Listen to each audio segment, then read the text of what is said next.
Rendez grâce au Seigneur, proclamez son nom. Annoncez parmi les peuples ses hauts faits.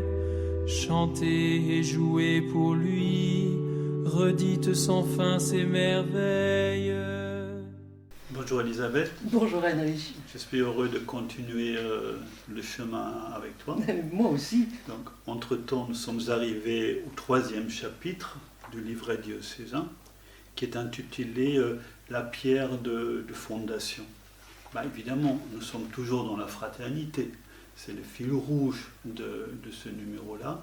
Et la question que ce chapitre pose, c'est finalement qu'est-ce que fonde cette fraternité, qu'est-ce qui fonde donc la vie fraternelle. Et nous avons un premier texte où Jésus se trouve face à sa famille naturelle. Je t'invite à nous lire le texte, Elisabeth, si tu veux bien. Bien sûr. C'est dans l'évangile de Matthieu au chapitre 12, les versets 46 à 50. Comme Jésus parlait encore aux foules, voici que sa mère et ses frères se tenaient au dehors, cherchant à lui parler. Quelqu'un lui dit : « Ta mère et tes frères sont là, dehors, qui cherchent à te parler. » Jésus lui répondit : « Qui est ma mère et qui sont mes frères ?»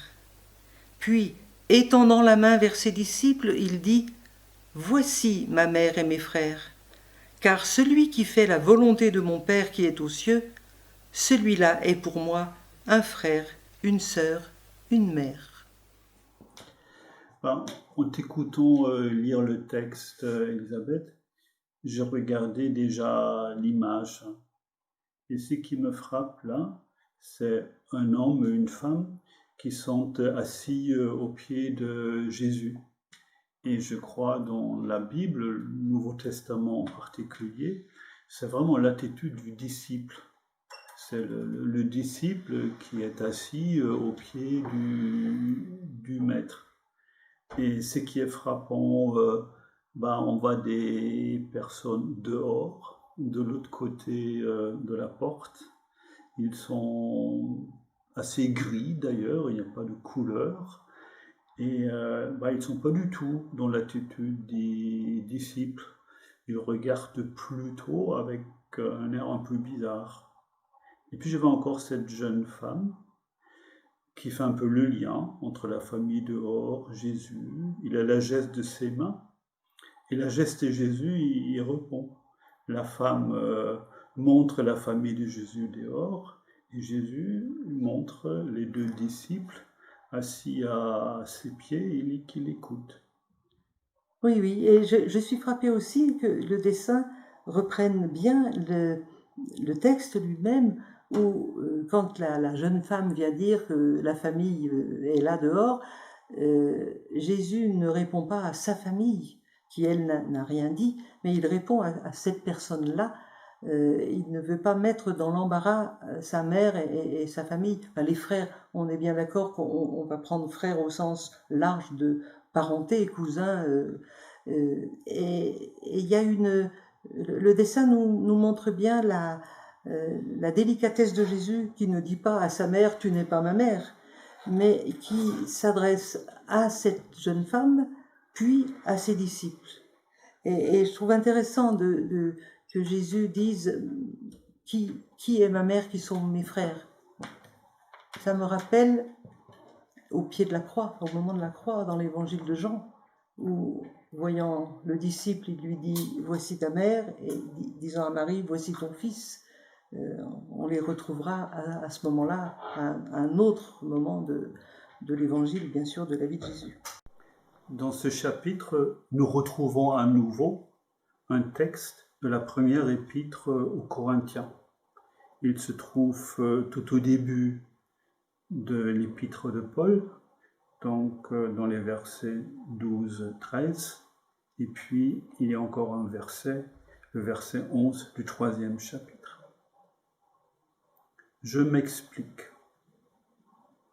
Chacun de vous prend parti en disant « Moi, j'appartiens à Paul » ou bien « Moi, j'appartiens à Apollos » ou bien moi j'appartiens à Pierre, ou bien moi j'appartiens au Christ. Le Christ est-il donc divisé? Est-ce Paul qui a été crucifié pour vous?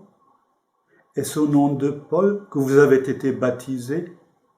La pierre de fondation, personne ne peut en poser d'autre que celle qui s'y trouve, Jésus-Christ. Je trouve intéressant dans ce tout petit passage de voir les divisions qui existent dans la communauté de Corinthe. C'est vraiment une communauté qui bouge, mais qui parfois fait des erreurs. Parce que chacun veut se rattacher à un personnage, que ce soit Paul, Apollos, Pierre, et certains disent quand même le Christ. Et c'est là que Paul dit à cette communauté, mais attendez, là vous êtes à côté de la plaque, c'est bien le Christ qui est le fondement, la pierre de fondation. À côté, il peut y avoir des ténors qui vont vous aider, qui vont nous aider, mais ce n'est pas Paul, Apollos ou Pierre qui sont les fondements de la vie chrétienne, c'est bien le Christ. Moi, je crois ce qui caractérise ce texte, ils font ce qu'on fait aussi facilement, ils adhèrent à une partie, à un club, à une philosophie. Et il semble que Corinthe, à cette époque-là, était une grande ville importante, parfois dans des chiffres énormes, 500 000 habitants ou quelque chose, qui semble phénoménal pour l'Antiquité. Et apparemment, ce qui caractérisait la ville de Corinthe, qu'il avait plein d'écoles de philosophie ou différentes religions. Et chacun donc adhérait à tel ou tel maître à penser, pour ne pas dire à tel ou tel gourou. Oui. Et on a l'impression que la communauté chrétienne produise cela.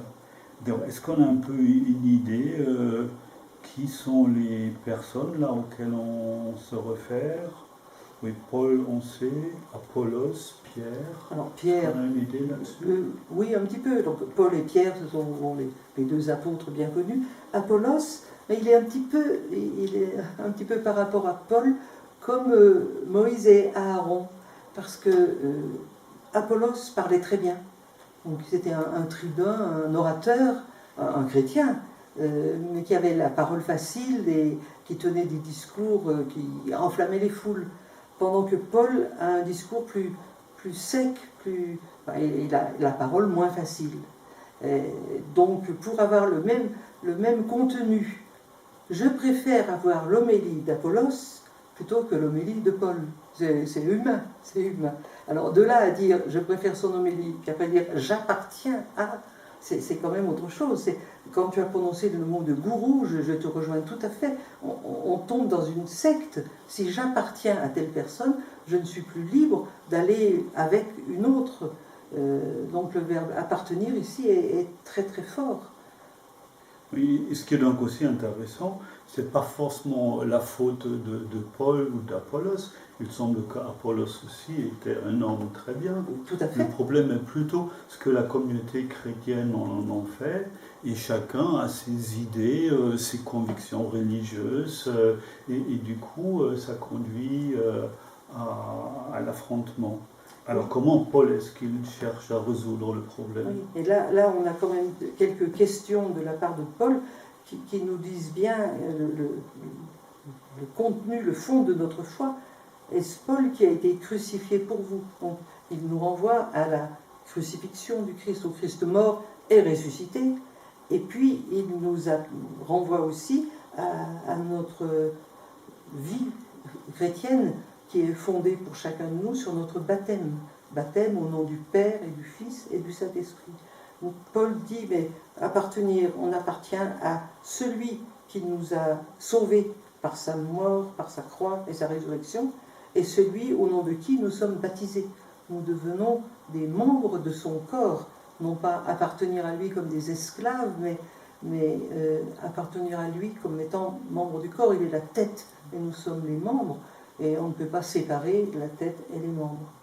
Oui, du coup, ça reflète aussi un peu ce que nous pouvons vivre, nous, éventuellement, on absolutise ses idées, ses convictions, ce qu'on pense, au lieu d'oublier, comment le fait Paul, ce qui nous fait que nous sommes une communauté chrétienne, c'est le Christ qui est mort pour tous, et le baptême qui fait que nous entrons dans sa mort et sa résurrection, que nous partageons sa vie. Donc finalement, ce que Paul dit là, c'est peut-être encore important pour nous aujourd'hui, de relativiser un peu les idées qu'on peut avoir, qui sont tout à fait légitimes par ailleurs. Et comme tu disais tout à l'heure, on peut tout à fait penser que le père Paul fait des homélies qui sont moins bons que le père... on ne va pas dire le nom de celui qui a dit. Voilà. Mais si ça conduit à des confrontations, à des clubs, à des chapelles, là, évidemment, on se fait remonter les bretelles par Paul, et à juste raison, et qui dit, en fait, qu'est-ce qui vous réunit vraiment? Et moi j'aime beaucoup la formule, la pierre de fondation. Cette pierre, cette image d'architecture, on pourrait aussi parler de la pierre d'angle, la pierre angulaire, qu'on trouve dans les psaumes et qu'on trouve aussi pour parler de Jésus. Ces deux images d'architecture pour dire que le roc qui nous fait tenir debout, personnellement et ensemble, eh bien c'est le Christ mort et ressuscité. Heinrich, qu'est-ce que tu retiens, toi, de ce texte? Au fond, c'est relativement simple. Ce n'est pas l'appartenance à un groupe particulier, à un peuple, à une famille, à des institutions, ni l'adhésion à une doctrine particulière, mais uniquement la relation au Christ et le fait de suivre sa volonté qui fonde la communauté chrétienne. Pour terminer, nous prenons l'oraison à la fin du chapitre. Dieu notre Père, tu nous as envoyé ton Fils, fondement et pierre angulaire de ton Église rassemblée. Par sa mort et sa résurrection, il nous a réunis dans la famille des enfants de Dieu. Fais que nous soyons toujours fidèles à sa volonté. Nous te demandons, Seigneur, d'exaucer notre prière. Amen. Eh bien, Heinrich, au revoir. Au revoir, Elisabeth. Et n'oublions pas, la fraternité, ça s'apprend. La fraternité, c'est l'affaire de tous. À bientôt. À bientôt. Rendez grâce au Seigneur, proclamez son nom. Annoncez parmi les peuples ses hauts faits. Chantez et jouez pour lui. Redites sans fin ses merveilles.